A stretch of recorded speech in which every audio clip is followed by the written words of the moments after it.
Has there been a better night of basketball than what the SEC just served up this year or in a lot of years? How good were Darius Acuff Jr., LeBaron Philon, and Josh Hubbard? Who's hot and who's not as we hit the stretch run of the regular season? Find out next on Scarbo Knows.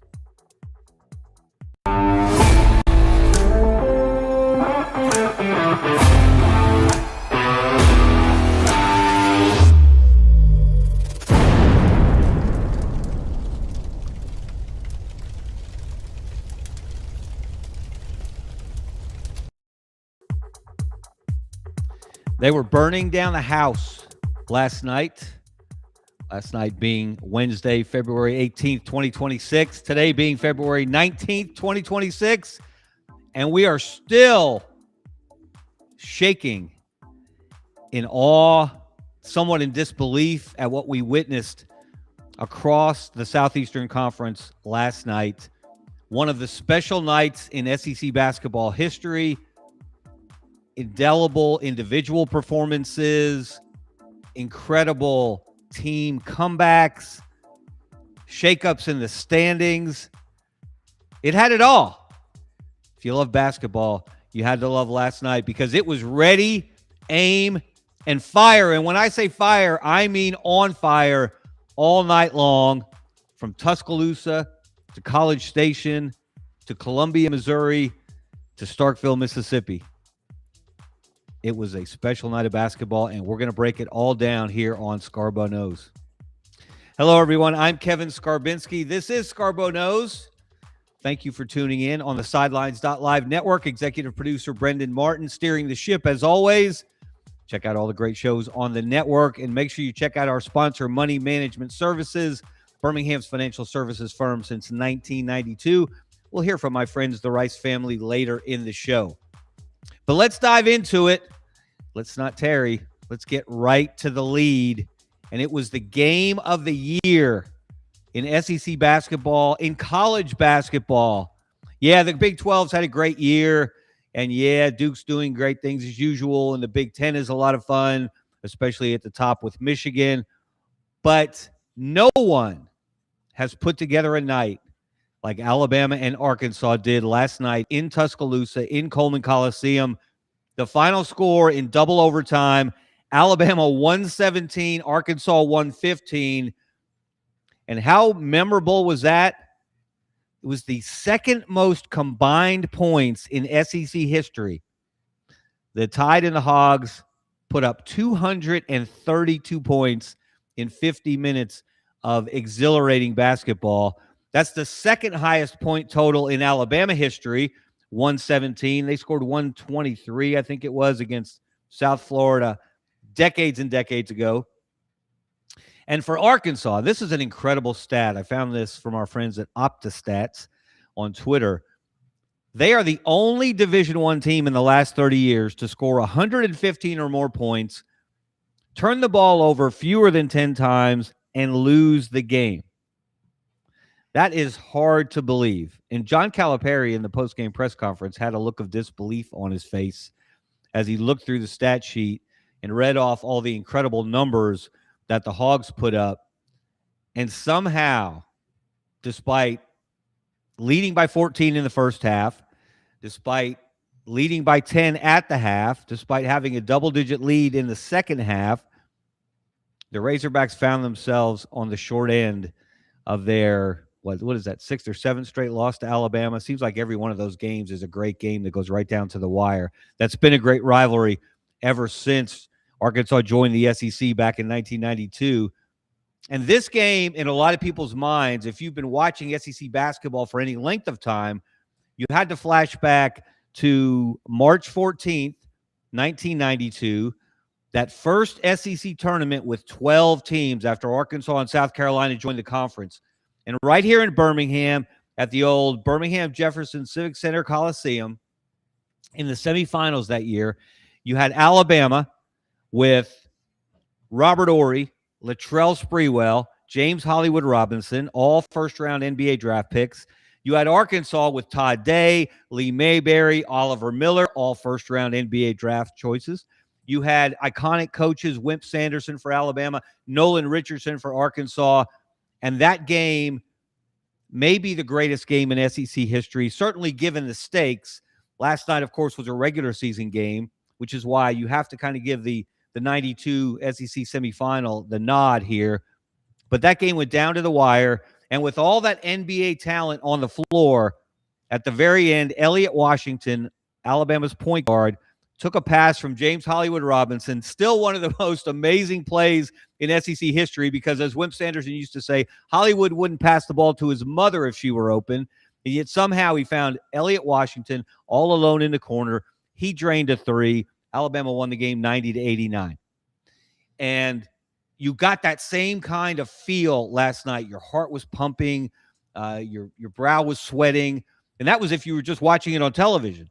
I was planning to go to the game. I've been sick, unfortunately, for the last week, like a lot of you have. And so it actually turned out better to be able to watch that game and then watch some of the other incredible highlights from the SEC night. But that game was special for so many reasons. And in one reason in particular was Arkansas point guard Darius Acuff Jr. Put on maybe the second greatest individual performance in that building. And they've been playing basketball in that building since 1968. A guy named Pete Maravich once put up 69 points there. Darius Acuff took a run at it. Let's look at the star who was born last night. He really wasn't born last night, but he went to another level. He played all 50 minutes, 40 in regulation, 2 overtimes, 5 minutes each. He scored 49 points. Think about that. 49 points in 50 minutes. That is insane. That's the most points an Arkansas freshman has ever scored, and we just mentioned some of the great talent that's gone through that program. Todd Day, Lee Mayberry, Oliver Miller. You can go on and on and on. Scotty Thurman, Corliss Williamson. That's the most points by any Arkansas player in an SEC game. It's the second most points in Arkansas history in any game. Rodney Clark threw in 51 back in 2009 against Alcorn State. And this is the stat that really blows my mind. Those 49 points that Darius Acuff scored, the most points any player coached by John Calipari has scored in a college basketball game. Let me say that again for emphasis. The most points ever scored in a college basketball game by a player coached by John Calipari. And there are few coaches in the history of college basketball who have coached more talent over time than John Calipari. People are already starting to talk about Darius Acuff in the same breath as Derrick Rose, who Cal coached at Memphis and led them to a national championship game where they came up just short back in 2008. Derrick Rose became an NBA MVP. John Calipari coached John Wall at Kentucky, his first point guard there, who was one and done, of course, and went on to have a very nice NBA career. Derrick Rose was the number 1 overall pick in the NBA draft. So was John Wall. John Calipari has coached Marcus Camby at UMass, who led the Minutemen to the Final Four back in 1996. He's coached guys like, who am I leaving out? It's just been a long history of great players that Cal has coached, and none of them scored as many as 49 points in a game. Darius Acuff did it last night. He may have, even in defeat, he may have made himself the front runner for SEC Player of the Year. Thomas Houck is still in that conversation from Florida. LeBaron Philon is in that conversation. We're going to talk about what he did in a moment. But that was an incredible performance. Acuff got wherever he wanted to get. He got off his shot whenever he wanted to get it off. And he did this on a night when Arkansas, first of all, started off with only 7 regulars in its rotation. Didn't have its full lineup. Carter Knox was out. He's a key player for the Razorbacks. He wasn't able to play. So you basically had a 7-man rotation, which makes what Arkansas did all the more amazing. That they jumped on Alabama early, and even when Alabama came back in the second half and took the lead, Arkansas didn't roll over. They didn't run out of gas. They didn't bend over, clutch their shorts, and reach for the oxygen tank. They had plenty in the tank. So it was really an incredible performance. And then in overtime and double overtime, they had 4 guys foul out in all. They had to put 2 guys in the game that had barely played the entire season. And by the way, Jimmy Dykes, I like Jimmy Dykes in general as an analyst, but he said when those 2 players who had barely gotten off the bench for Arkansas all year, they didn't know the plays. I'm sorry. Do they go to practice every day? I think Jimmy got caught up in the emotion of the evening and misspoke there. Certainly they knew the plays. They didn't run them a lot in games because they didn't get much run in games until last night, and they were forced into action. So the fact that Arkansas not only took the game to overtime and took it to double overtime and had a chance to win at the end of overtime, and Darius Acuff missed a shot, and then they missed a putback. And then at the end of overtime, they had a chance to win or tie. Darius Acuff missed another shot. And then Arkansas had a putback dunk and bounced it off the back rim. That's how close that game was to going to a triple overtime. But if you find fault with Darius Acuff because he didn't hit the game-winning shot, I mean, he hit the 3 late in regulation to force overtime. I don't know what more you could ask of any college basketball player, certainly not a freshman point guard, to do what he did. Absolutely amazing. Again, maybe the performance of the year by this incredible freshman class across the country. No one has done what Darius Acuff did last night. And unfortunately for him and Cal and the Razorbacks came up just short. And they came up just short because Alabama has some special players of its own. They have this guy named LeBaron Philon. As Ron Slay on the SEC Network likes to say, Philon, Philon, Philon. You can't say it enough. You can't say enough good things about him, what he's done in his sophomore season at Alabama. Let's look at his numbers from last night. On any other night, he would have been the star of the show, and he had help. He scored a career-high 35 points in his 41 minutes on the floor. He led the comeback. Alabama, as I said, was down 14 in the first half. In a stretch in the second half, when Alabama really hit the gas pedal, he scored 15 points in 7 minutes. That gave Alabama its first lead of the second half, and then just made clutch play after clutch play. He missed an opportunity to win it in regulation after Acuff had tied it with a 3, but you can't say enough good things about LeBaron Philon last night and all season long. And how about Aiden Sherrill? Alabama's, well, really its lone big man now, since Charles Bediako was ruled ineligible. And a judge refused to give him a preliminary injunction to continue playing after that 5-game cameo appearance. Aiden Sherrill played a career-high 38 minutes, scored a career-high 26 points, and grabbed a career-high 13 rebounds. That is elite. That's the kind of play Alabama's going to need from Sherrill for the rest of the season. If they're going to make a run to finish in the top 4 in the SEC, get that double bye in the SEC tournament, make a run in the SEC tournament, which Alabama's won twice under Nate Oates, the last time in 2023. And if they're going to go deep in the NCAA tournament, which they've made a habit of doing under Oates, they've been to 4 Sweet 16s, 2 Elite 8s the last 2 years, and the Final Four 2 years ago. Philon's going to lead the way, but Aiden Sherrill needs to be Robin to his Batman. He's not going to do what he did last night every night, but he showed what his ceiling might be. And that was special, and Alabama needed every bit of it to put down Arkansas in that game. So after watching that incredible back and forth, and you're sitting there, your heart's pounding, you're considering what you just witnessed. You're trying to put it in historical perspective in your mind. And as I said, I flashed back, as did many people, to that 1992 SEC tournament game between Alabama and Arkansas. So if you care about SEC basketball, and especially if you care about SEC basketball in the state of Alabama, naturally, you're going to flip over to the Auburn-Mississippi State game because there was drama going into that game. Keyshawn Hall had been suspended for the previous game. A risky decision in some ways by first-year head coach Stephen Pearl.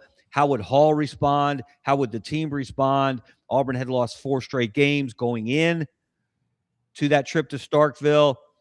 State was going nowhere, but they were dangerous because they have an elite scorer of their own. So you wondered, how was that game turning out? Because you were so zoned in on what was happening in Tuscaloosa. And I changed the channel, and it's the last minute of the first half, and Josh Hubbard has more points than Auburn's entire team. He scored 35 points in the first half, made 9 3-pointers in the first 20 minutes, and it was 46-33 at the half, and you're thinking, oh, well, I guess Keyshawn Hall's back on the floor. He's playing, but it doesn't seem to be working out too well because Auburn's obviously not playing much defense on Josh Hubbard, which has been Auburn's Achilles heel all year long. Its inability to guard the other team's best perimeter scorers. It's happened time and time and time again, and it's especially aggravating to Stephen Pearl because as an assistant coach under his dad, he was the defensive coordinator for the Tigers, and they just have not been able to play defense on the perimeter. So we'll have to hail State, and we have to hail Josh Hubbard. Look at what he did last night as Mississippi State took a big lead into the half. They had a big lead early in the second half. Auburn made a comeback. Auburn took the lead. Auburn was leading by 7 with under 4 minutes to go. And then State completely took over the game, in large part thanks to Josh Hubbard. He finished with a career-high 46 points. That's one shy of the school record. And how long has that stood? How about since 1958? A guy named Bailey Howell scored 47 for the Bulldogs back in 1958, before integration. That's how long ago that was. Hubbard, as I said, outscored Auburn in the first half. He had 35 at the break. Auburn had 33. He finished with a school record 10 3-point shots made. And then in the final minute, Auburn was clinging to a 1-point lead. They found Hubbard alone in the corner, and he drained his 10th 3 of the game. It gave State the lead for good in the final minute. And that pose you see there, that picture, is the pose he struck after hitting that 3-pointer. That, of course, is Auburn's famous Call God sign, which they popularized over the last couple of years, especially last year as they made a run to the Final Four. They're second under Bruce Pearl in his final season as head coach. So Josh Hubbard gave him a little blessing of his own with the game-deciding 3, and then State just continued to dominate the game late. Auburn couldn't make a shot in the lane in the final minute, kept getting their shots blocked in that final minute, and State ends up winning the game 91-85. And by the way, Josh Hubbard went into the game as the SEC's leading scorer. That was his 3rd straight game of 31 or more points. So just an amazing night of SEC basketball. How many, and I have not seen anyone look this up, and this would take some serious research. I haven't had time to do it myself yet. How many times in SEC history have 2 different players for 2 different teams in 2 different games scored 40 or more points, or 46 or more points on the same night? Acuff ended up with 49, Josh Hubbard with 46. Just an amazing night of SEC basketball. In a year that SEC basketball hasn't been as good as it was last year, and last year it was the best conference across the board in the history of the sport. So it would have been hard to duplicate that performance, but don't sleep on the SEC when we get to March. A lot of people are. They're focusing on Michigan. They're focusing on Arizona. They're focusing on Iowa State and Houston and UConn, which lost last night, by the way. They're focusing on teams outside of the SEC as the best teams in the country. If you sleep on the SEC in March, you're doing it wrong, because this league offensively has reached a peak this year. And last night was the peak of the peak with what Acuff and Hubbard did, and Philon scoring 35. So, again, bringing it back home, looking at the state of Alabama, last year was an anomaly in the IBOB history. The IBOB, of course, is the Iron Bowl of basketball. Last year, on February 15th, Auburn was number 1 in the AP poll. Alabama was number 2 in the AP poll. They met in Tuscaloosa. It was the first 1-versus-2 game in SEC history, and Auburn won the game in Tuscaloosa. Those teams ended up in Auburn in the Final Four, Alabama in the Elite Eight. But rarely do you see both of those teams up at the same time. It's more of a teeter-totter ping-pong effect. One's up, one's down. Well, that's certainly the case right now. Alabama has won 5 straight games. Alabama is clearly going to the NCAA tournament. Now it's only a question of seeding. And by the way, on Saturday, the NCAA Tournament Selection Committee, which includes Greg Byrne, the Alabama Athletics Director, they will release their top 16 seeds of the season to date. Michigan undoubtedly will be the number 1 overall seed. I think Alabama, based on that win last night, thanks to that win last night, I think you're going to see them on the 4 line as a 4 seed, as one of the top 16 seeds overall. And they don't release the whole field. They don't do what the football playoff committee does in that foolish television show they do each week, which just makes people scratch their heads. It's inconsistent. There are no good explanations for their decisions by whomever the committee chairman is that week. Basketball gets it right. They give you one sneak preview of what they're thinking in the middle of February, and you don't hear from them again until Selection Sunday. That's the way it ought to be. But while Alabama's won 5 straight games, Auburn has lost 5 in a row.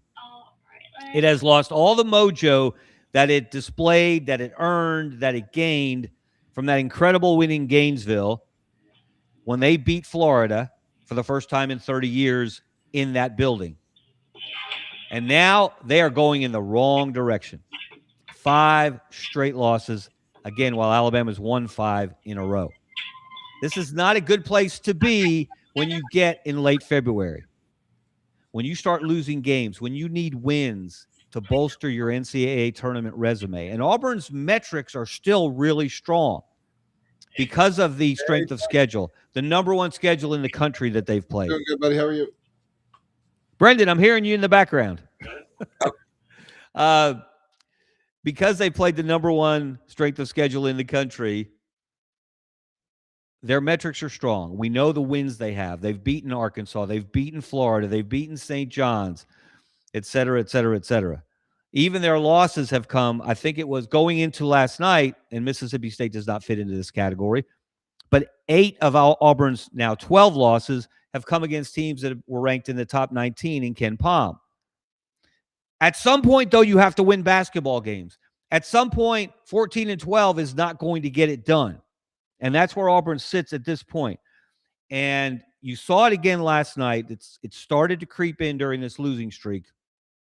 It intensified after the decision to bench Keyshawn Hall for the last 12 minutes against Vanderbilt and then suspend him for the Arkansas game.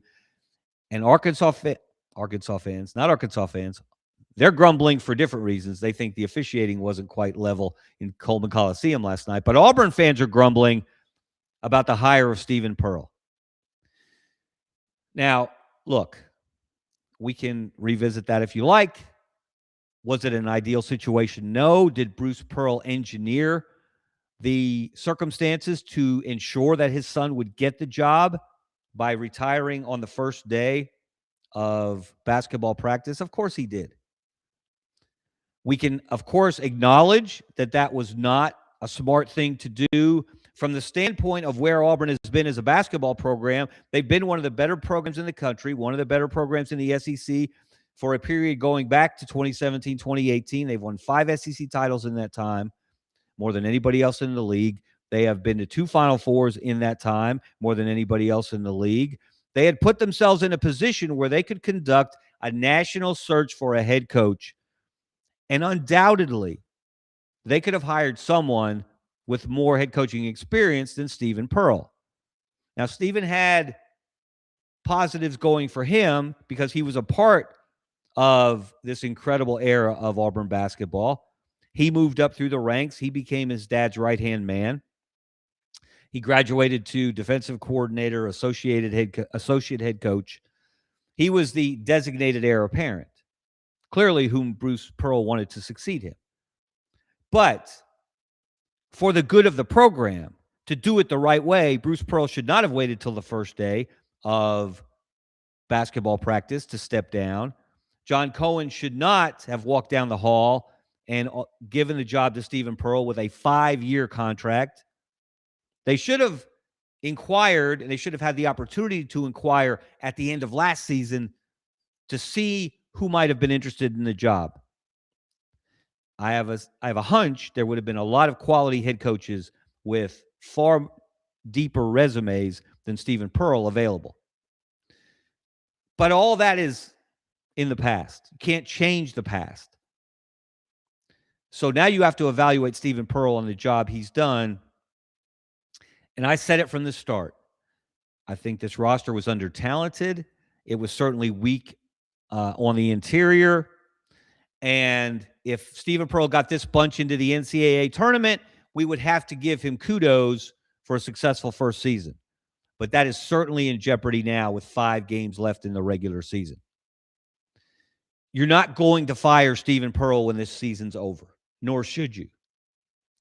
That would be an overreaction. That would be a drastic move. Look, if they were sitting here instead of 14-12, if they were 5-21 and they hadn't won an SEC game, that's a different conversation. But they've done enough. We've seen enough positive things from this team this season with a roster that pales in comparison to last year's roster, had no experience playing together, one returning regular into Todd Pettiford, and yet somehow they've put themselves in the conversation to make the NCAA tournament. And until last night, they were really solid. They were solidly in the tournament. It's not the case now. That's a bad loss. It's a bad loss that is going to perhaps haunt them on Selection Sunday. But they have an opportunity to turn things around. They have an opportunity to stop this skid. Now, it won't be easy because guess who rolls into Neville Arena on Saturday? The Kentucky Wildcats. They're licking their wounds. They've lost 2 straight. They couldn't measure up to Florida in Gainesville, and then they took a bad loss against a Georgia team that's probably going to be in the NCAA tournament in Rupp Arena on Tuesday night, and people are howling in the bluegrass about Mark Pope. Not without reason. And I'm not saying Auburn fans are wrong to be questioning Stephen Pearl at this point. You cannot lose to Mississippi State. You cannot let Josh Hubbard, who is the #1 scorer in the SEC going into the game, score 35 points in the first half. Triangle in 2. Whatever you have to do to keep the ball out of his hands or get the ball out of his hands, you cannot let an elite scorer go off like that and essentially put you in such a hole that, yes, you climbed out of the hole and, yes, you took the lead, but who did you let hit the go-ahead 3-pointer from the corner in the final minute? Josh Hubbard. And Pearl did a great job adjusting at halftime of running 2 people at Hubbard in the second half. He'd made 1 basket in the second half before that final 3 in the final minute. But they couldn't sustain it, and they suffer a bad loss. Some of that is coaching. Absolutely, undoubtedly, put that on Stephen Pearl. And let me just say this. He said after the game that this is the worst loss he can remember at Auburn in his experience. Now, he's been there. This is his 12th year as part of the program. Now, I think that was a comment made in the heat of the moment. I have to vehemently disagree with the substance of the comment. You lost 2 years ago after winning the SEC tournament to Yale in the first round of the NCAA tournament. That, I would suggest, is a far worse loss than what happened last night. You lost in 2022 in the second round of the NCAA tournament as a, number 2 seed after winning the SEC regular season championship with Jabari Smith Jr. and Walker Kessler in your lineup. You lost to Miami by 19 in the second round. You didn't even make the second weekend. That, I would suggest, was a worse loss than what happened last night. But when you're talking degrees of bad, it's not a good thing. And that's where Auburn finds itself now. And now it's got to find a way to win some games down the stretch, and it needs to start Saturday with Kentucky. I don't know if Auburn's good enough to beat Kentucky. Well, scratch that. Let me back up. Auburn beat Florida. And if you can beat Florida, you can beat anybody in this league. But you have to do it. And Auburn has got to stop the skid now, or they're going to slide right out of the NCAA tournament. And then the questions about Stephen Pearl's ability to lead that program going forward are only going to get louder and louder and louder. So before we go, let's look at the SEC standings after last night. This is absolutely bonkers. This is bozo world, to use a phrase from UAB coach Andy Kennedy. And by the way, kudos to the Blazers. They won their, 7th or 8th road game in the American Conference last night at Temple. They are undefeated on the road in the American, and they've won only one game at home in the American. That is bonkers. But look at the SEC standings. Florida's pretty much assured itself. It's going to win the regular season championship for the first time since 2014, I might add. It's a rather long drought for the Gators. And then look at the logjam. 3 teams tied for second: Alabama, Arkansas, Tennessee. Not only are they all 9-4 in the league, they all have the same 19-7 overall record. We're not going to get into tiebreakers here, but each of those teams has beat the other. Alabama beat Arkansas. Arkansas beat Tennessee. Tennessee beat Alabama. They have one game left in that round. It's not a full round robin. In that little trio, Alabama has to go to Knoxville. We'll see how that turns out. But those 4 teams right now would get the double bye and not open play in Nashville in the SEC tournament until Friday. That is so critical if you want to win that tournament. And then look at this crowd at 8-5. Kentucky, Missouri, Texas, Texas A&M, and Vanderbilt. 5 teams at 8-5 in the conference. Still trying to get up into that double bye territory for the SEC tournament.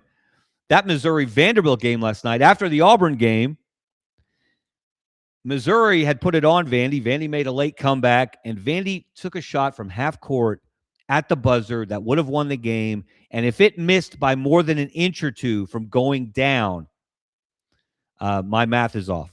That's how close Vandy came to an incredible comeback and joining that second place tie at 9-4. Instead, Missouri got the win. Texas A&M had to come from behind. They were down double digits to Ole Miss, which would have been another bad loss. They had lost 4 in a row, but they stopped the skid. They made a comeback, and they're now up to 8-5. Texas has quietly climbed in the standings. They might be that sneaky good team that could make some noise in Nashville. And Kentucky, I don't know what to tell you about Kentucky.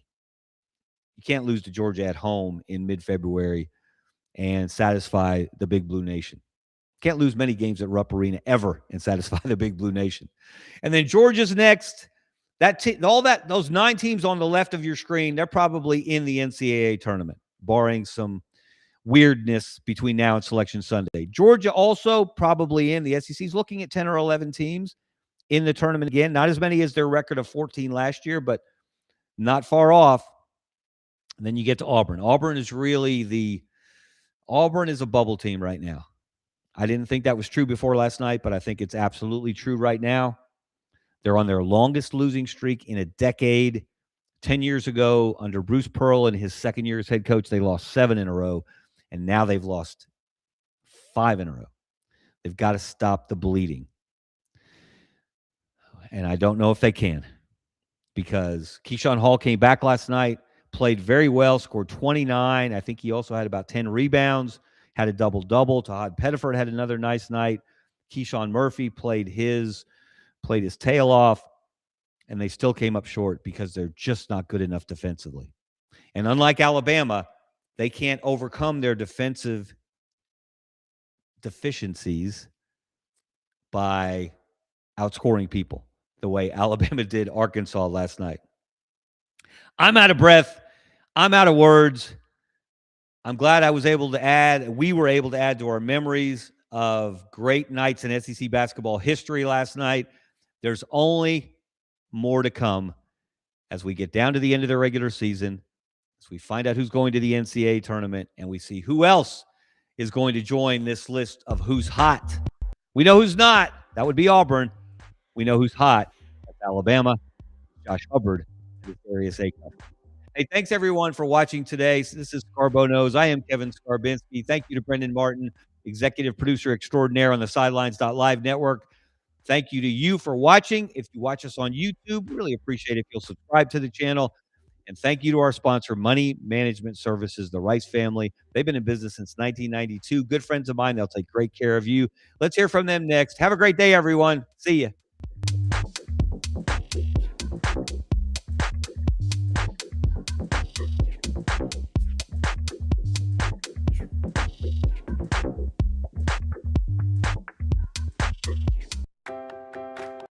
Since 1992, Money Management Services in Birmingham has provided individuals and business owners with trusted, fee-only financial advice. We're more than advisors, we're your financial family. From retirement planning to tax strategies and estate planning, our team builds personalized wealth management plans tailored to your life.